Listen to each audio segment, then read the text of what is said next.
Alright, let's have it. How's it going, guys? Welcome back to the I'm Toby YouTube channel. Thank you so much for dropping in. Today, I feel like we've got a really interesting topic. I'm going to be discussing blindness, sexuality and attraction. I feel like it's a really important topic to discuss, doesn't get enough spotlight to be honest, so let's delve into it. Before we do get into it, I would just like to invite you to subscribe to the channel, hit the like button, turn on that bell and share it with whoever cares. I don't know who cares, but share it with them. Stop moving. I'm sorry. So now we've got all of the YouTube stuff out of the way, let's get into it. I get asked about this all the time actually. People are very, very interested in sexuality and attraction while being blind. I did do a video on my TikTok, very short form, and people asked for more, so we've got a long form bit of content for you. So first, I guess it's important to talk about what sexuality is. In essence, it's just the attraction that someone has towards genders or gender. So you could be attracted to a singular gender, for example, you are straight or gay, or you could be attracted to multiple genders, so you could be pansexual, for example, or bisexual.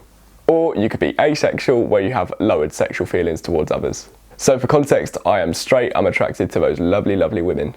Oh no! So for context, I am straight, I am attracted to women.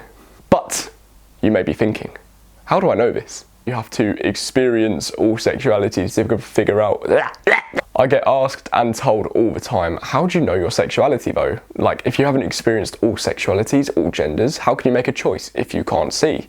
You can tackle this from two perspectives really. You can say that when I was younger, I had vision, and this means that I kind of have my preferences sexually. Even if you don't have sexual feelings when you're younger, you kind of figure out what you're attracted to. And secondly, you can come at it by saying sexuality is not a choice. We don't choose it, we just know. I don't need to go through all the sexualities and genders to figure out what I'm attracted to. I just know I'm straight. I was having a conversation with someone once and they asked me, have I only ever been with women? And I replied, yes. And they said to me, well, how do you know you're not a different sexuality then? How do you know you're just straight? Now, I find this a little bit ridiculous because it kind of implies, as I was saying earlier, that you have to try out all the genders or sexualities to figure out what you are. You just know. And I figured out as I've grown up, I don't have any attraction to any other gender than female. I guess this segues us nicely into attraction and how attraction works as a blind person, and I think this is where it gets really interesting. So for those of you who know me, you know that I studied psychology at university and I have a little bit of a background in this stuff, and it turns out, of course, that there is a massive visual component in attraction. But actually it goes a lot deeper than you might think. It's not just about looking at someone and thinking, oh, you're fit, I might have a bit of that. There's actually a lot of unconscious biases that we have towards attraction, things like facial symmetry, proportions, even different preferences like hair colour that we don't even know about. As I said earlier in the video, I did have vision when I was younger, so I could form my own opinions, but my views on attraction have really changed as I lost my vision and went blind. So obviously when I had vision, I did think to myself, cool, she's quite fit, she's hot, I love that, that's nice. But actually as I lost my vision, it's transitioned into other senses. So for example, tone of voice, sound of voice. I love a woman with a soft voice. Things like smells. There are certain perfumes and fragrances that just really capture my attention, and I think I like that. I wonder what that person's like, and that's the first step of attraction for me, I guess. And of course there's touch. When I first interact with someone, I can probably tell that they've got lovely soft skin and they look after themselves, and then later on if things get a bit more physical, the shape of their body, there's obviously attractions that I have with that as well. And then of course we move on to personality, which for me is the biggest thing. If I click with someone, if I bounce off of someone, that's normally the first steps to being attracted to someone.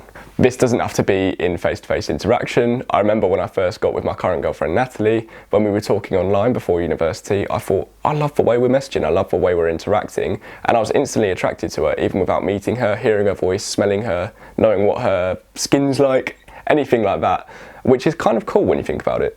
So of course I can only speak for myself, not other blind people, but if there's a good vibe, a good connection, we just click, then I'm probably going to be attracted to you. It's not all about the stereotypical visual aesthetics. So growing up, losing my vision in my teen years, going through puberty, obviously I was then getting very into the dating scene, or trying to anyway. It was really, really difficult as a blind person. What I found a lot of the time is I'd have no problems getting to the attraction stage and I'd be able to find someone who was potentially interested in me, but then they'd learn that I was losing my vision and actually wouldn't be able to deal with that and would cut things off with me. I don't know whether this is an age thing or just the person was being a bit naive or ignorant, but either way it was really difficult as I was growing up. Even as I got into my later teens, it was pretty difficult, as even then at that age, some of the girls that I was speaking to really had a problem with me being visually impaired or blind. Also, you've got to consider that I really struggled to do things that teenagers typically did for fun. I didn't like parties, loud places, and that's really where you meet people to potentially go on to dates with or relationships with. Vibe with! Toby! This meant that as a person, I really had to develop and hone in on the skills that I had and the good qualities that I had as a blind person. So I had to really develop my confidence, my speaking skills, my charisma. Charisma? What is charisma? Charisma. And that probably helped me out in the long run, to be fair, because then when I did meet someone who was accepting of me being blind, they were able to bounce off me and we had a really good connection like I was speaking about earlier. Big up, Natalie.